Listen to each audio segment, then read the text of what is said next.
How to change region on Steam. So for this, open a browser and search for Steam. So right here at the top, you will see the suggestion by the Authentic Steam website. Just go ahead and tap on Welcome to Steam and wait for it to load.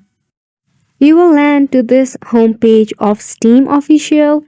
So right here at the very top, you will see various of options such as store, community, and your username.